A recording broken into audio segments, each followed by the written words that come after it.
Welcome to Cultivate the Ordinary podcast, curious conversations for the anxious, frustrated, dejected, and bored. I'm Travis. And I'm Jessie.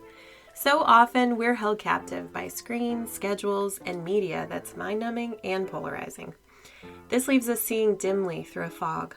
We want to spark more imagination and a better awareness of God's presence in the everyday. Join us on a fun journey of discovery and curiosity as we look at the ordinary through the lenses of joy, wonder, beauty, and hope.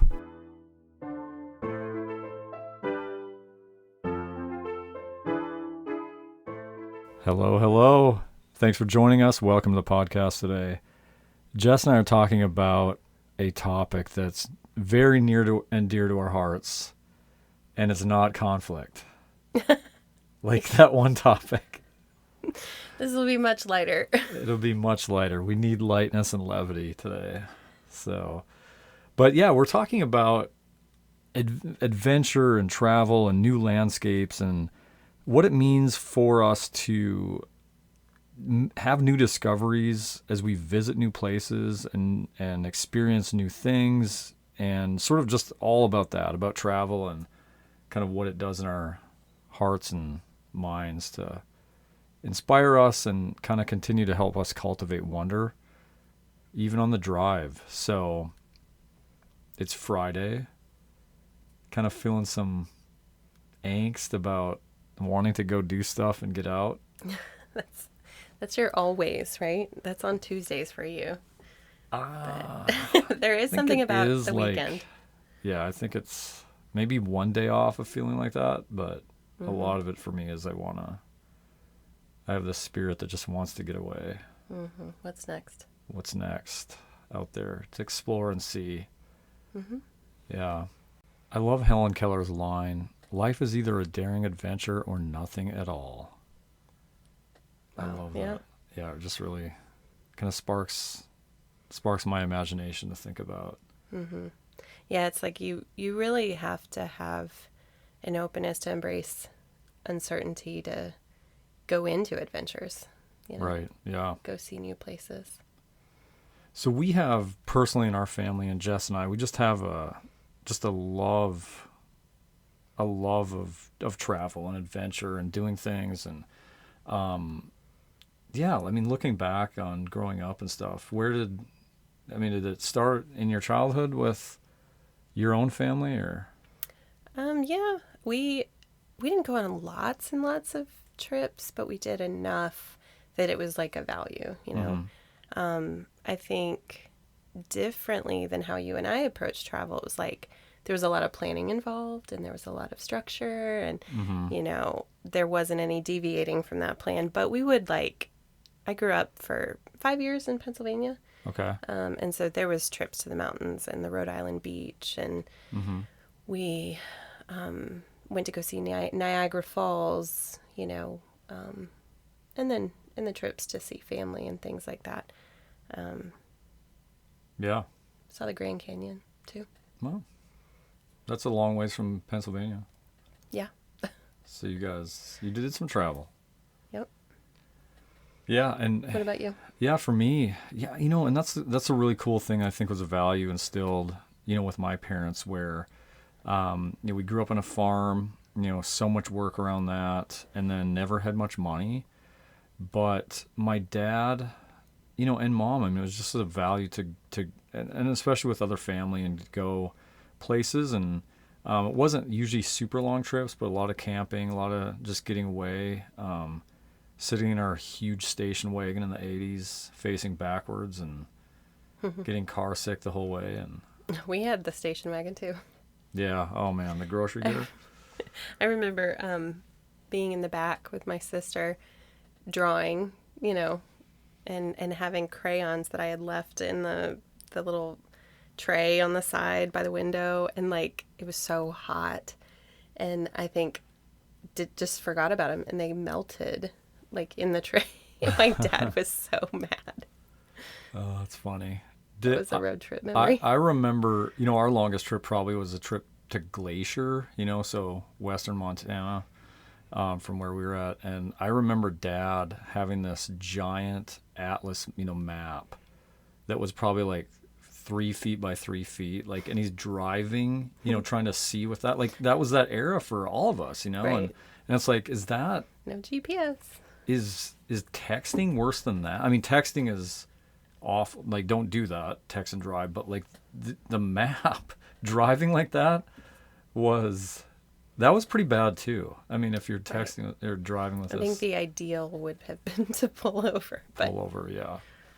But yeah, just great memories growing up with travel. It sounds like we both had that experience, and so that was probably pretty formative for us as. Yeah. I think some people don't get those experiences. It's just the grind, and they don't get those breaks and to go experience those memories with their family. I do think there's something that it does to us, though, especially even as a kid. I mean, I wasn't even thinking about that, but just when you don't know what to expect and you don't know what you're going to see, there is like this anticipation, and there's this like excitement and delight to see what it's going to look like, what it's going to be like, Yeah. Yeah, I think that's part of the draw, the sort of, you embark on this adventure where, and maybe you have a lot of it mapped out. You know where you're going, you know where you're staying, but even like on the way to get there, or maybe if you work in enough, stops, or you have a little bit of you can pivot and check out something on the fly or things like that. But I think we both just really love that idea of, you're in a new town, a new place, a new restaurant. Just, you're not. Mm-hmm. When you get out of your ordinary landscape, there's something new that happens inside of you. There's a great quote by George Eliot, and it says, "There's a great deal of unmapped country within us." And I just love that, like, that we have places to discover inside of us. And I think that travel and new landscapes is a catalyst to explore what's going on inside. So I like that. I'm really intrigued by that. I love that quote. Unpack that a little bit more. Just like how you're saying travel, then you're thinking is sort of a extension, a way to sort of explain that a little bit more. I mean, it's just my initial thought on, you get perspective when you get out of your norm. And usually you're eliminating certain responsibilities that you normally have that cloud your ability to wonder, to think deeper, consider your life, things like that, at home in the normal, like, day-to-day work, chores, family stress, sports, like all that stuff. You remove that and you go somewhere new. You're also able to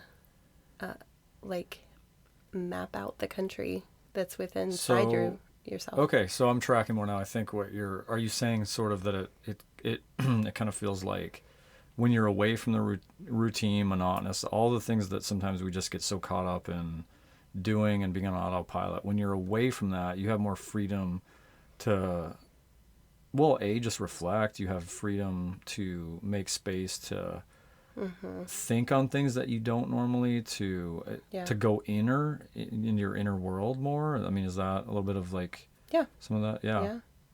Yeah, I can see that. Well, we have some good friends that just went on their 15th anniversary cruise, and they were just describing, because we're not really cruise people, like, we've never done that, but it was really appealing listening to their description of what kind of rest a cruise is. And I had never thought about it, but it was just like, you have all your meals just there waiting for you. Right. You don't have to actually use a GPS to go where you need to go. It's on the boat. Like, you're just, you go downstairs and just go access whatever it is there is to do, or you're just sitting by the pool, or, or you stop at the different locations, and it's just easy. It's like a certain type of unplugging that you don't ever get to do, like, on land. Right, yeah.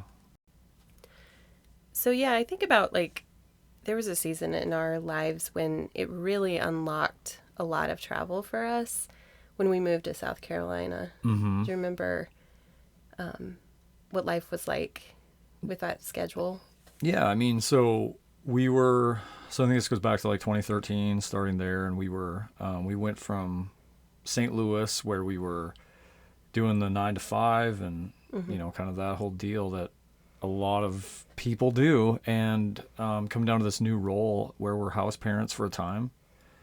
And that role where we're serving the children's home was where you had this rotational shift with another couple. So you were in, I guess what we call them cottages. You were in those for, what was the rhythm? Like, It was essentially like 5 or 7 days, depending, okay, that you would have that you're off. in there.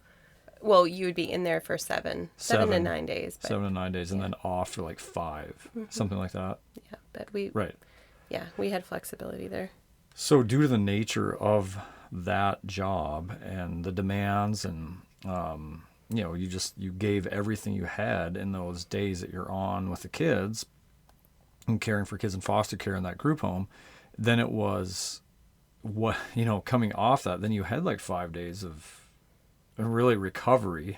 You probably go to sleep for about 4 of them. But it also gave you the rhythm to have a lot of freedom coming out of there, because then it was like, okay, so what do we want to do for the next 5 days? So you'd see a lot of our peers and couples, like a lot of people really being in a travel for that reason, and getting to kind of go rest and restore, relax. So that kind of became a big rhythm for us coming down here and then living in South Carolina. So much beauty to explore with the mountains and the beach, all in such close proximity, and tons of new places. So it was like that sort of became really a staple for us, was just traveling a lot.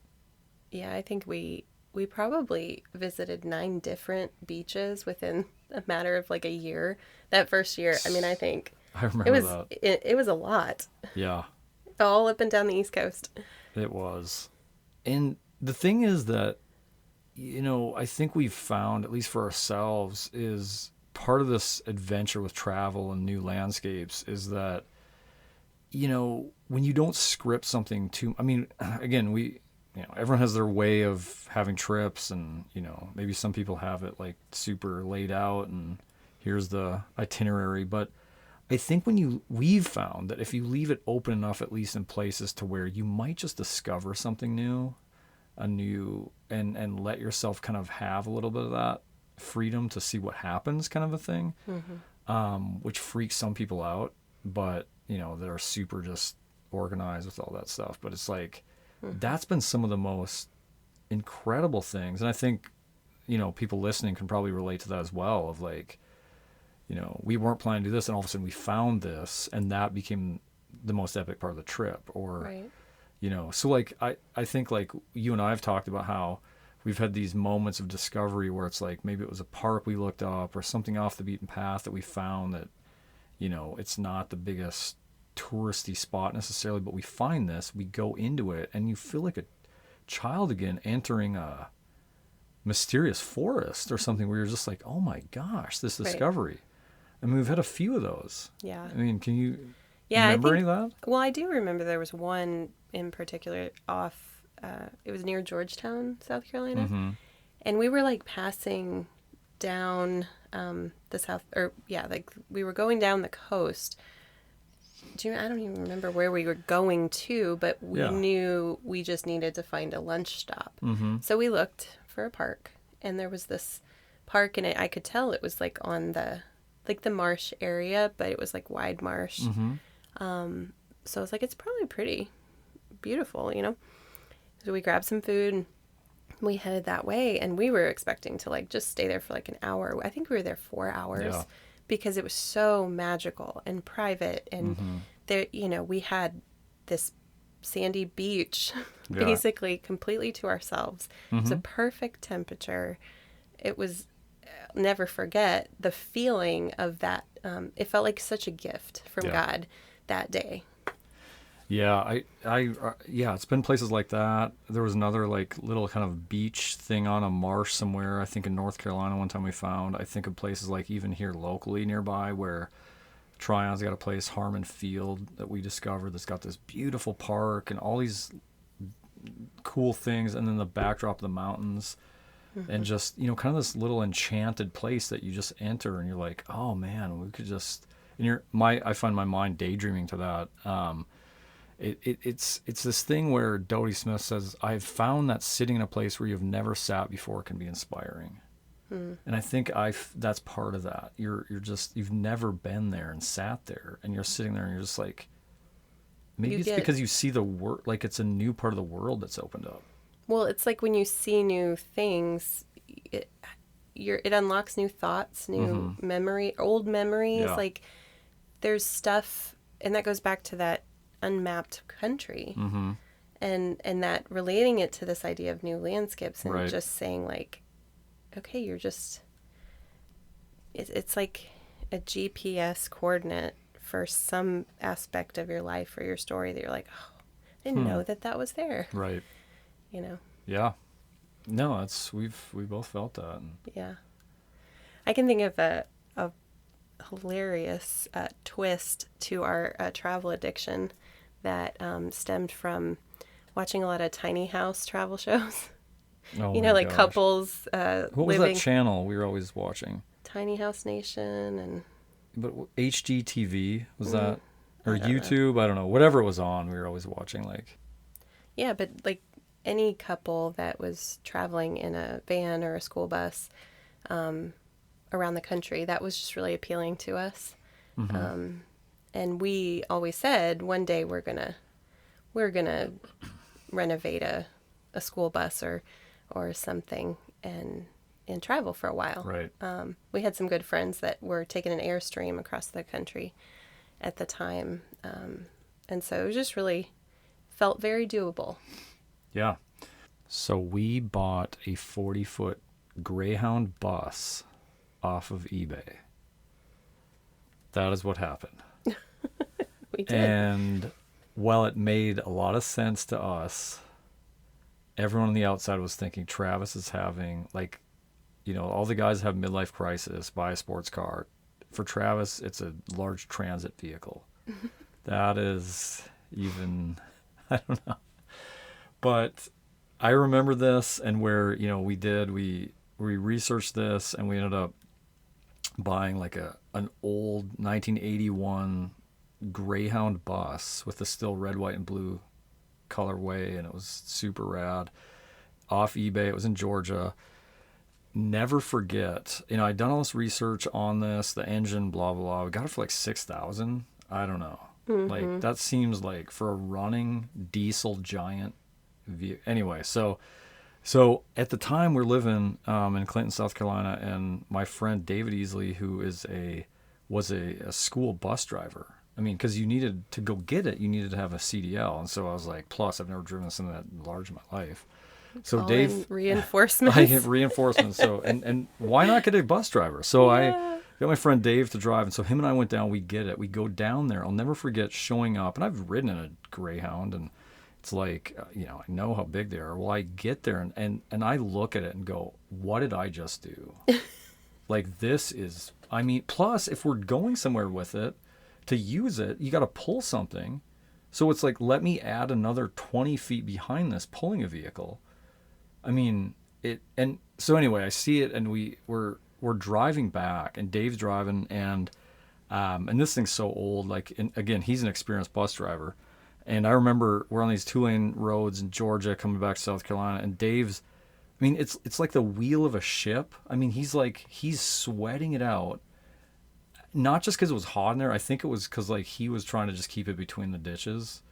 And I'm thinking, what is going... I mean, this is the expert driving this, and he looks like he's running a marathon driving it. And then I was asking him about, like, just kind of, you know, the upkeep on the drive. And I remember him saying, like, well, just so you know, like, you know, it's basically semi-tires. So just to replace whatever 8 wheels in the thing is going to be how many thousands of dollars. And he's like, I didn't want to tell you that. Like, you know, I just remember him saying, like, well, this is after I bought it. So I was like, okay. I didn't want to tell you were an idiot for buying this Greyhound bus, but it's probably a little more than what you realize. Oh my gosh. So this is a public service announcement, okay? if at any time you find yourself on eBay looking to buy a large commercial transit vehicle without a good plan, please get help. If you're a friend of a person doing that, please know the signs. Know the signs. Someone wasn't there for me, but anyway, well, the problem is that we were both in the same boat. I was like, no, and it was a boat. cheering you on. If you're gonna say boat, this was an ark, and it was Noah's Ark, because that's the other thing is it was in our small town, in our driveway for how many months will we had it, and I mean it left permanent wheel marks in the asphalt driveway. Right, like 2-inch indents in the. It did, and it was just like, so anyway, that is a story. End of the story is that I just was like, I took it out for a spin, I think a couple times with Dave, and it was just like, dude, I cannot, how I am never going to feel comfortable driving this, and where would we even, I mean, pulling off at a rest stop, where do you even go? So we ended up selling it to a couple that were, I don't know, some hipsters from Asheville, and they were going to renovate it and travel, and I guess we became jealous of them and said goodbye. Yeah, it was very sad. So that's our adventure on that story. Yeah, and we still have the itch. We might do it again one day. Well, it turned into buying land, and yeah, I think that was a whole chapter looking for land.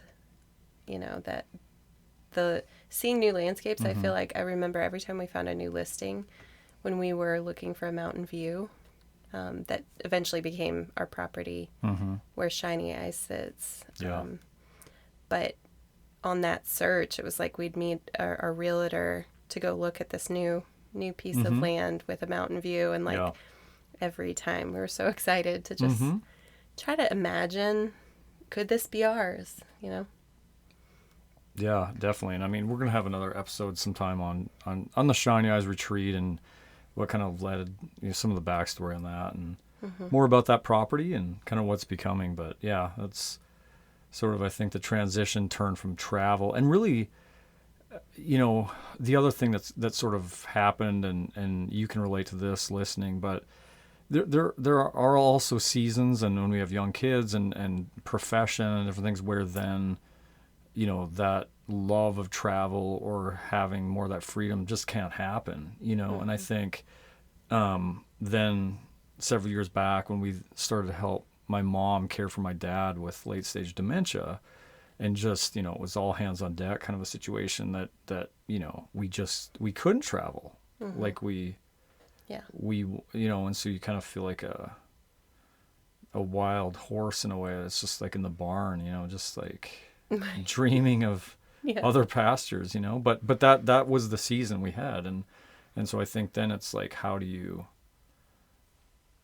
then continue to, when you have that loss of that, like, find other ways to, really to see the ordinary in new ways and rediscover, like even your backyard or the nature and the beauty around you, that, it doesn't take hours away of a drive, Right. Yeah, that was a gift in a way of discovering new landscapes that didn't require an overnight stay. We went to, like you mentioned earlier, Tryon, North Carolina, to nearby waterfalls and trails and things like that, and just really got to experience that same thing, just kind of in our backyard. Yeah. And we've talked to a little bit on this podcast of how our origin of where we came from can be sort of a thing that we're drawn back to, or we don't, maybe even understand why. Talking recently to Danny and his songwriting, and how he's from Kentucky, and in his songwriting, he's finding out Kentucky's just emerging for him as something to write about. I'm not sure why. And I know, like, that's also a thing I think that happens when we talk about travel and landscapes. And I know, someone that I grew up as a kid on a farm in a small town in North Dakota, and I'd lost dad a couple years back, and so all of this stuff was kind of coming back to me, where I grew up, and all this stuff, and with two of our boys, soon graduating, and one here will be leaving in the fall. It was this last summer that I thought, you know what, Jay and Dre haven't seen North Dakota. They've certainly got to travel with us across some of the country, but they've not seen where I grew up. Mm-hmm. And so this last summer, it just felt like we have to do this now, or this, I don't know when it'll happen, where we'll all go to kind of see where I lived and to see, Yeah. Yeah. That was one of, I think top maybe 2 or 3 trips we've ever taken. Yeah. And it was so simple. Like, it wasn't these grand destinations. It was just staying with friends along the way and, Yeah. Seeing a lot of your family and where you grew up. And, but it was awesome. It was an epic adventure. I mean, it was one of those things, like, it starts off, you're like, this is going to be like National Lampoon's, worst decision ever. Like, Was it 20, how many hours? It was, I don't even know. I'm not sure. It was, if you drove it straight, It was like 24 it hours could be something driving. like that. And we broke up our days, and like Jess said, it was a cool trip to where you're staying with friends along the way and family and having those little times there that break up the trip. But it just sort of became this also just adventure. It was a theme of me going back and seeing my landscapes, my place of origin, my, where our farm was, through their eyes. Kind of rediscovering again through their eyes, and then what their experience was going to be. Just seeing that. So that was really an epic thing that I'll never forget, and so grateful that we did. And I think it reinforced too, on that drive, as we're just new states and new, the kids are marking off new states, and then like just the places that they've never seen before. We've never seen, or if we took back roads in places that, it was like, wow. Yeah, that trip, or the stretch from Minnesota south back to Missouri, Yep.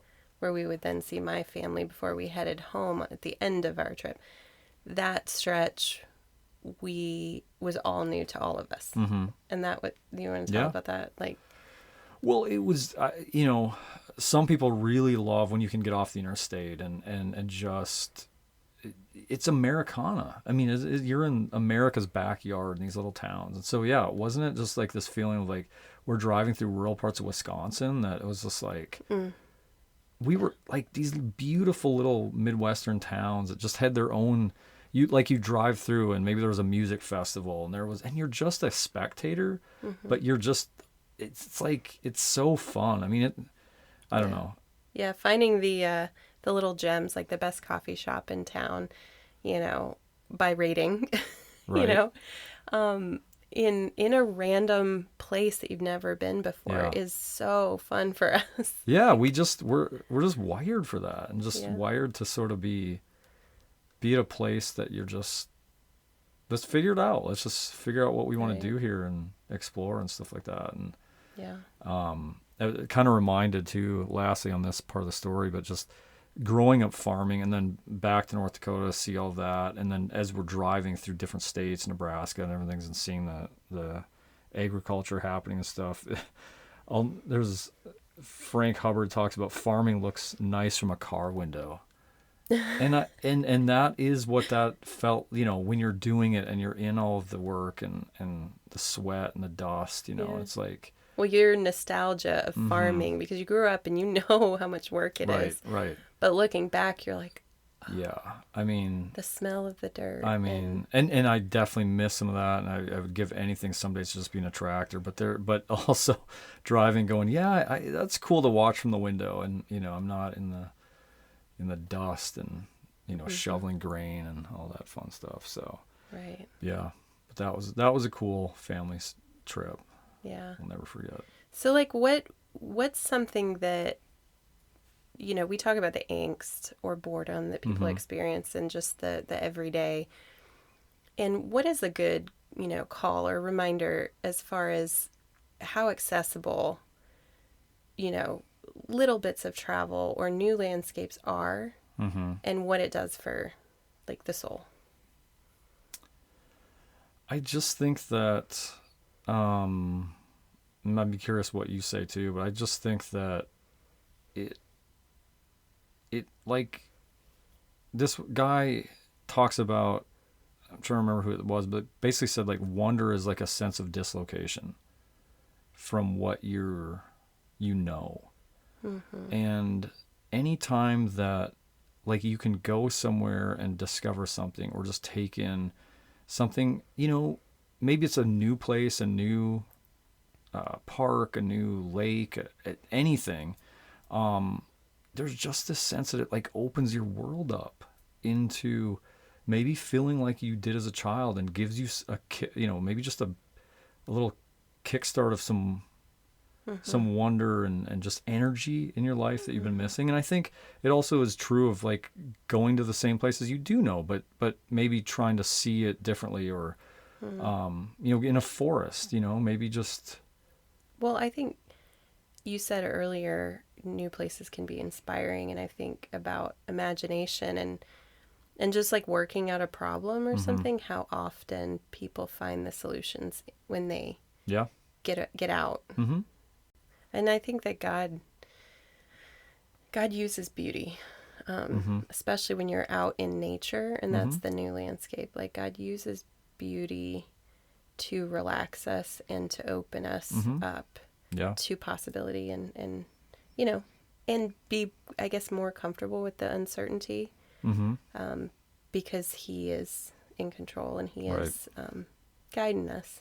Yeah, for sure. And I mean, you can read so many stories of early church fathers, the desert fathers, that the wilderness was such a big part of their spiritual journey too, and exploring. Yeah, why did they go up to the mountain to pray? Yeah. Yeah, there's something with the contours of geography that, whether it's, there's a place of desolation or beauty, that it does something to our senses. It maybe we're just more keenly aware of God's presence at times, in those situations, and it becomes a new place, and maybe those places become new places to start new things and routines, so that's just our Friday table talk, I guess. We're reflecting on new landscapes and why they're so important and what they do to us, and the power of seeing with new eyes, I guess.